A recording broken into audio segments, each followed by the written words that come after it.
Hey there, Justplanepyro here, and welcome to the unofficial start of summer, everyone.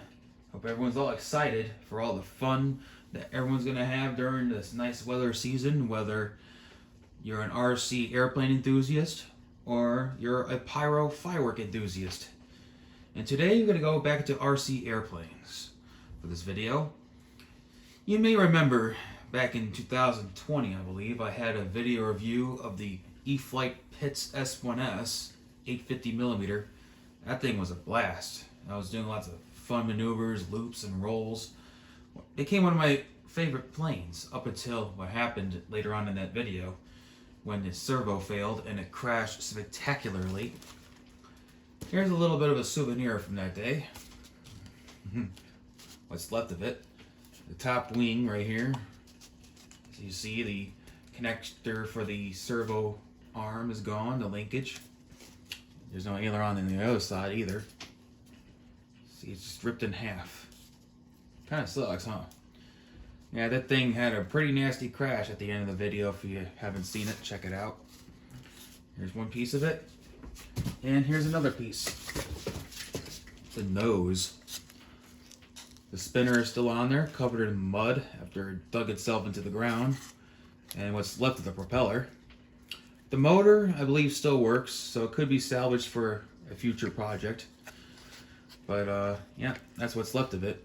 And I missed this plane so much, I ended up getting another one, and I'll show you that one in a later video. But this video is going to be about something else that's related to the Pitts. And we are going to use my shrink ray to downsize it. And you know what that means, right? Introducing the UMX Pitts S-1S from E-Flite Horizon Hobby. I was eyeballing this plane for the longest time, and way back when I got my 850mm version, I was looking forward to finding the UMX version, and when I saw it was discontinued, I was kind of bummed out. I'm like, oh man, I wanted to get the smaller version of that plane so I could fly it at a smaller park or even in my backyard on days where I can't fly the bigger version. It's such a fun plane. And yeah, they discontinued that first version about 3 or 4 years ago.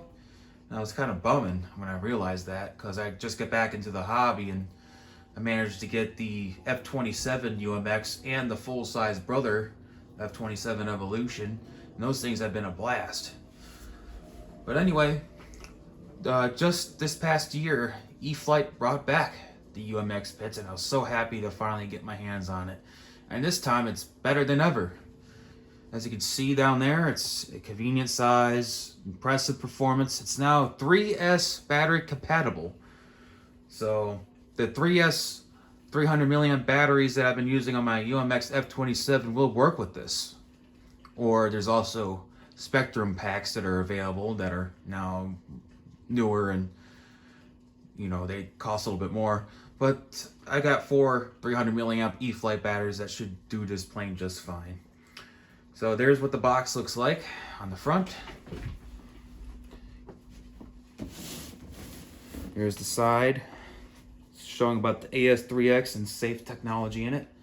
The auto leveling, in case you get into an issue when you're flying, you can flick the switch and the plane will level itself. And then the AS3X's 3-axis gyro system, keep it stable on a breezy day, which is one thing I'm looking forward to, because that thing works great on my F27 UMX. I could fly that thing in 20-mile-an-hour winds with no issue. Here's the back of it, talking about the story of the Pitts, as well as being a convenient size and ultra fun micro. It is a Spectrum technology, so you must have Spectrum equipment to run this model. You need a Spectrum DX or NX or IX radio system to bind with this unit. It's got nice scale realism. No tools required. It is completely assembled inside the box, which we'll be seeing here in a moment. And I'm looking forward to seeing that as well. You bind and fly. Talk about bind and fly. Install a charged battery, bind it to your DSMX system, and then fly. So We're gonna pop it up, pop it right open. And there she is. Don't lose it. But yeah, look at that. Nicely nestled in the box. And I do like how you can use this box as a carrying case, like I do on my F-27 models. So this will be a very convenient plane to fly on a moment's notice. If I find a small field after work and I want to fly something real quick, this will be the ticket. So it's got two foam sliders that hold the plane in, keep it nice and nestled from shipping damages and whatnot, and transport. So we just pop these open. There's tape on them, but I took the tape off prior to filming this because I was wrestling with it for a while. So take that one off. Take that one off. There's the airplane. Carefully. I want to break it for its first flight. Yeah. Very beautiful bird. Very nice detail. The cowling here comes off for your battery. GSD connector right here. Very small but powerful brushless outrunner motor there. You can see all the other internal guts in there. The receiver and ESC that's built in there. Oh boy, can't wait to program this baby and fly it. Right now it's kind of dreary and looks like it's raining outside, so can't do it today.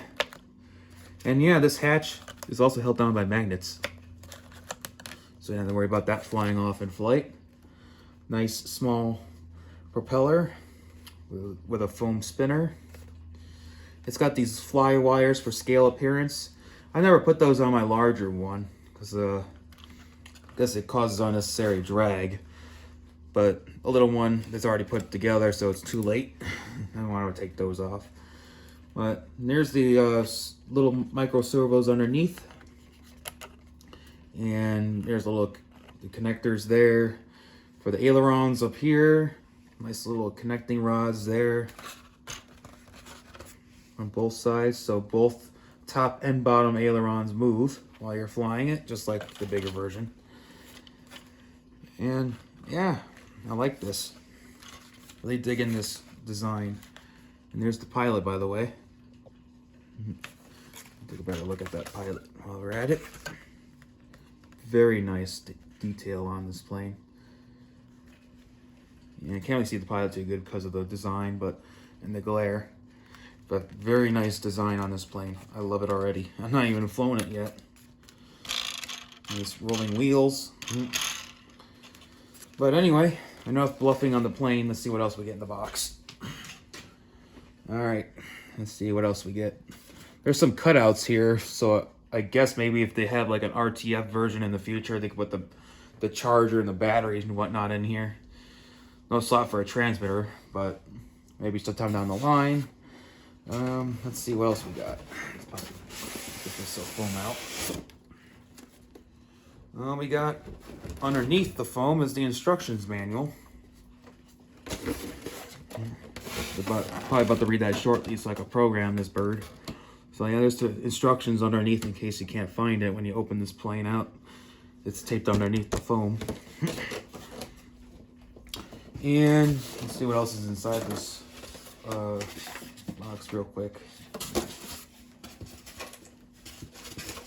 There's a Ziploc baggie, a little baggie that has looks to be a Velcro of some kind. Yeah. This is supposed to put on your battery because inside the cowling is a piece of Velcro that's already in there, and you put this on the battery to hold the battery in. Not too bad. Probably got to buy some more Velcro for my other batteries since I got 4 of them. But yeah, that's all she wrote. Sure I don't damage the plane while I'm putting the box down.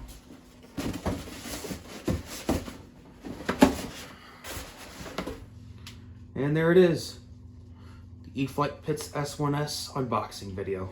Hope to see you guys in the next one. Hopefully it'll be a video of this thing flying around for you. Can't wait to try it out. Take it easy.